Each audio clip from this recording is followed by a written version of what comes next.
You're the strong one, the one who holds it all together. But what if that silent strength is actually costing you energy, happiness, and your sense of self? Hey, beautiful human, it's me, Rebecca Wiener McGregor, and welcome to another episode of Effective Immediately, the show where we talk mindset, healthy emotions, abundance, and leadership, and I give you a mindset shift that you can make effective immediately.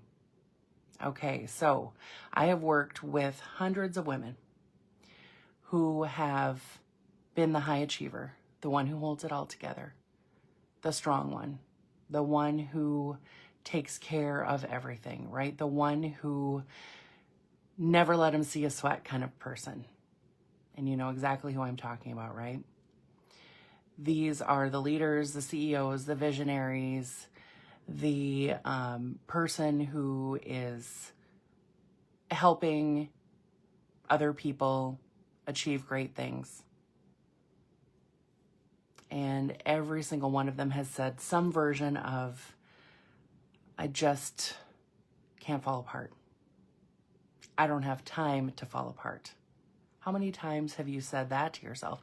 How many times have you said to yourself, I don't have time to even be sick, let alone fall apart, right? They wear the strong armor, the strong one, like a badge of honor and a feeling of even a protective armor, right? And quietly just burning away, burning out under the surface. So you've learned, if this is you, you've learned that you have to self-contain and you have to self-sacrifice. And all of this pushing it down, this sacrificing your happiness for everyone else's, this didn't come out of nowhere, right? This didn't just come out of one situation. This likely came out of trauma from when you were younger. And we don't often even think of things as trauma because they were our lives, right? The way that things were in your household, the way that things operated around you, the way that you adapted, you didn't probably think of that as a trauma response, right? It was just something that was happening, something that was the way things were, and you started to adapt to it. You didn't think about it in a certain way. You didn't think that you were being traumatized, right? You were just living in a way that felt like, okay, this is the way it's done. This is the way it has to be in this household for things to be this way for me. This is the way that I have to be in order to be loved.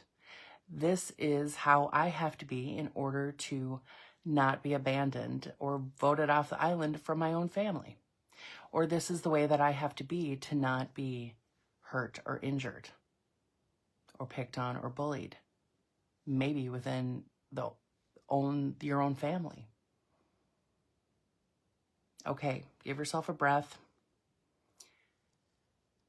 Even if this is you, or even if this is even a story of someone you know, you might be having a reaction. That reaction is okay, because this tells us that you're still in there, right? Your spirit is strong. You have held it together for so long. But this holding it together for so long is actually costing you. It's costing you, and it is costing you energy. It's a massive energy leak to not express your feelings. When we think about it the other way around, right? Like, I don't have time to fall apart. I don't have time to feel my emotions. I don't have time to go through a healing process. I don't have time to cry. So you suck it up, you walk it off, and you move forward, right? So give yourself a breath, and let's just acknowledge that this pressure to not fall apart actually creates chronic stress. It suppresses emotions, and it causes your nervous system to never want to rest. Your nervous system has to stay on hyper-vigilance, right? Hyper-awareness, hyper-survival mode to keep you alive, or at least that's what it thinks, because that's what was going on in your household, in your life, at school, wherever you were where the things happened to you, right? And this may have just simply been that it wasn't safe to express your feelings. Safe to express your feelings, like, did you ever have a parent who said, I'll give you something to cry about? Or have you heard, there's no crying in baseball, where we just weren't allowed to feel our feelings. And for some of us, that was taken a step further, right?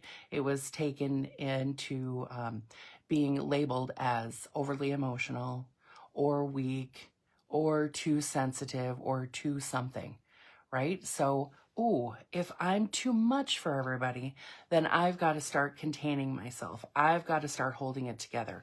I can't be the weak one, because also being emotional was equated with weakness, or has been and is still often equated with weakness, right? Especially for powerful women, that can be seen as a weakness by some people. Not by the people in the know, right? Being able to express your emotions, feel through your emotions, and move through your emotions is something that is actually a very powerful leadership move and a very powerful move as a visionary and someone who is leading other people, because you're giving them permission to feel their feelings as well, and to be a person who feels the whole spectrum of emotions, because that is what we are here for. That is what is natural. That is what is real. We're not just expected to be happy and light all the time. We're not just expected to not feel our feelings. We're not just expected to power through as spiritual beings living a human experience, right? Feeling our feelings is a very human thing.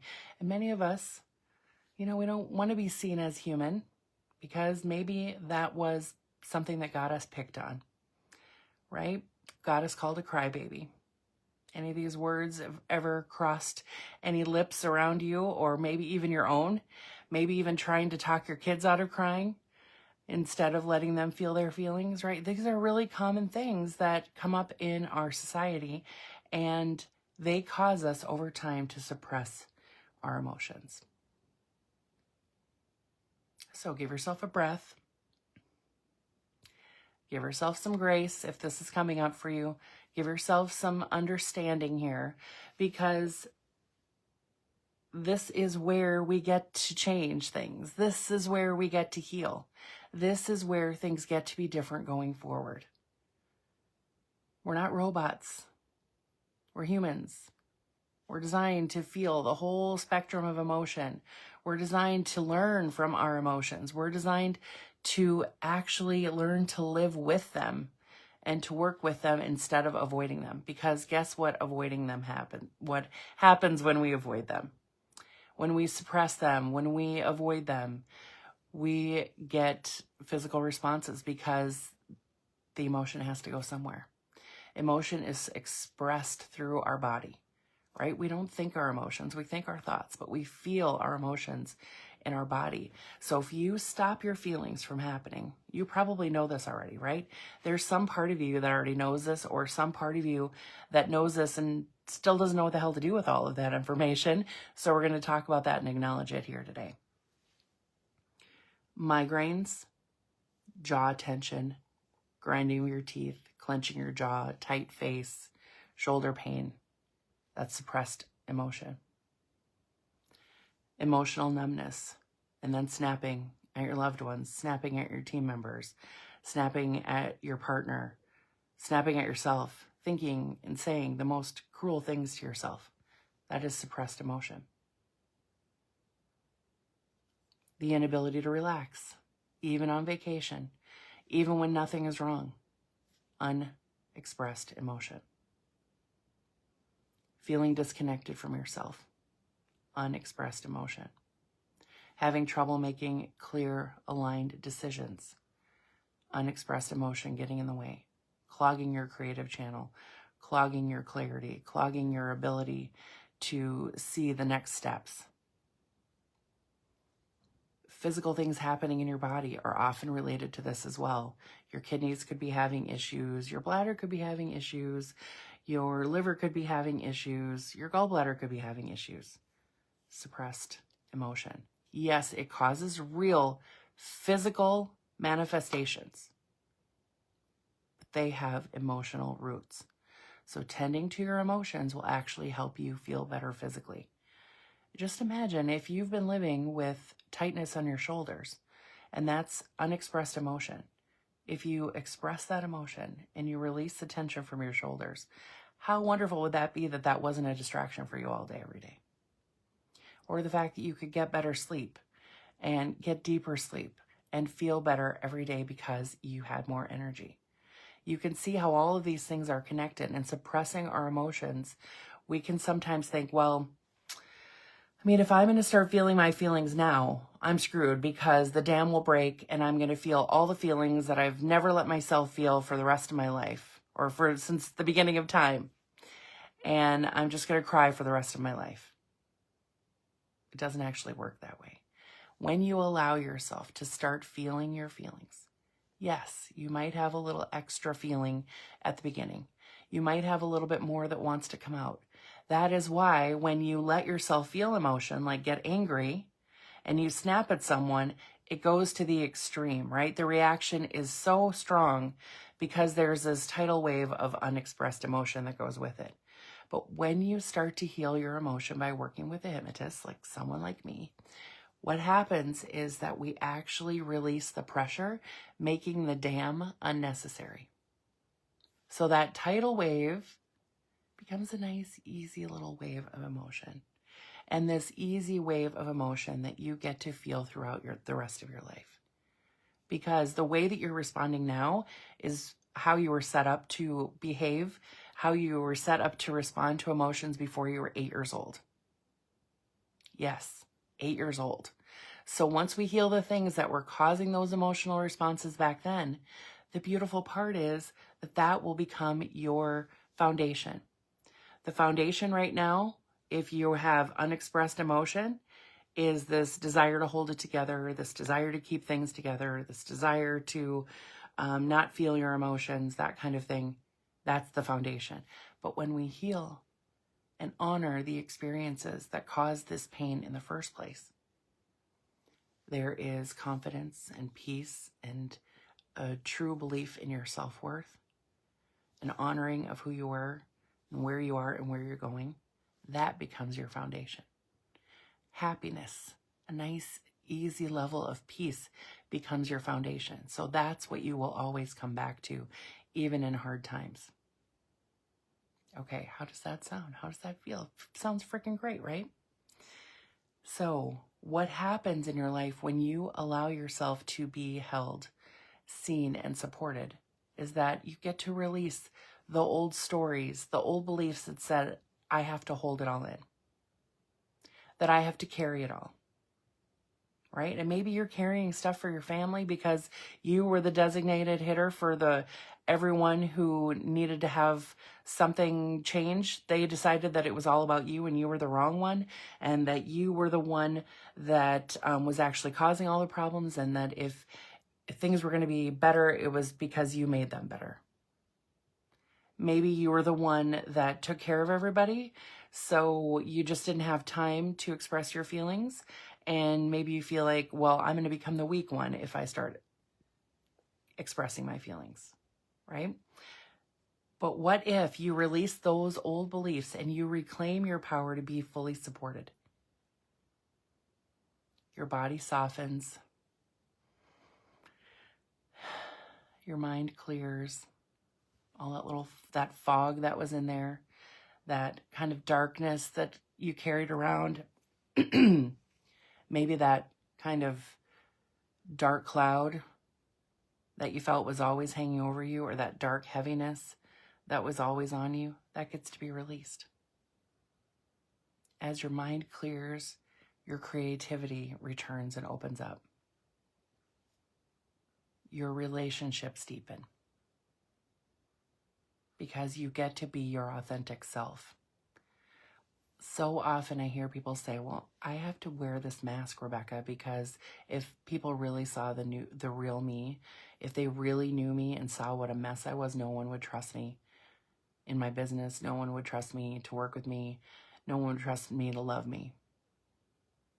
That's a really powerful statement, right? And we know that authenticity is so valuable.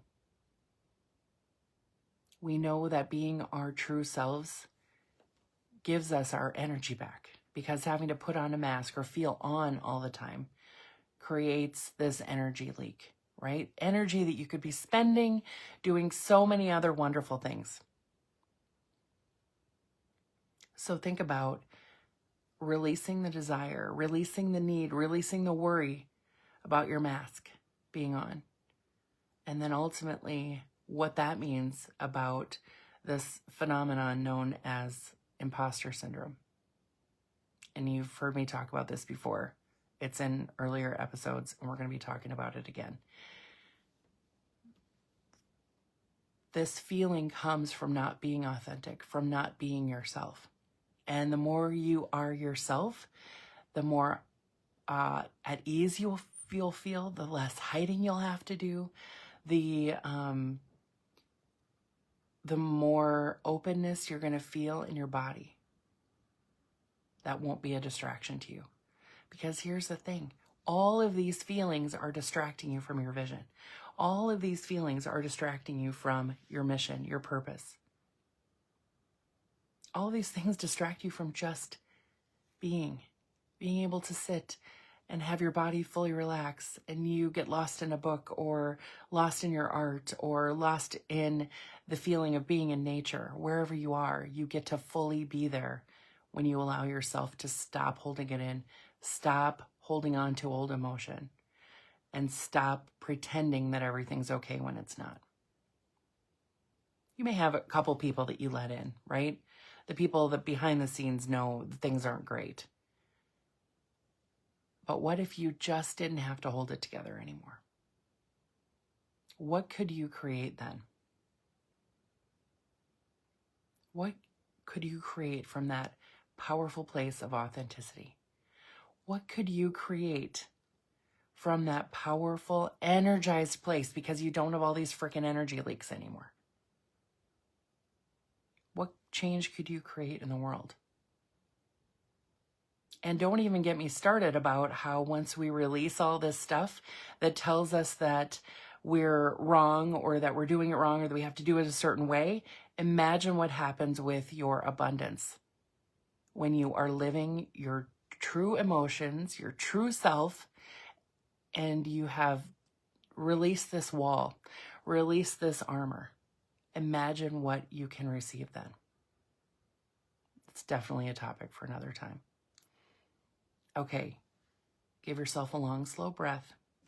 Thank you for being here. Thank you for being here with me on this journey. And thank you for being here. And I hope that you share this message with other people and you share these episodes with other people, because it is my mission to help us release these expectations that we're not allowed to feel, and that we have to learn to take care of everybody else instead of ourselves, and that we can't be who we really are. And we have to live with these painful traumas. We have to live with the painful memories. We have to live with the painful patterns. We have to live with anxiety, depression, blah, blah, blah. It's all bullshit. We don't have to. You can change your mind anytime you want to.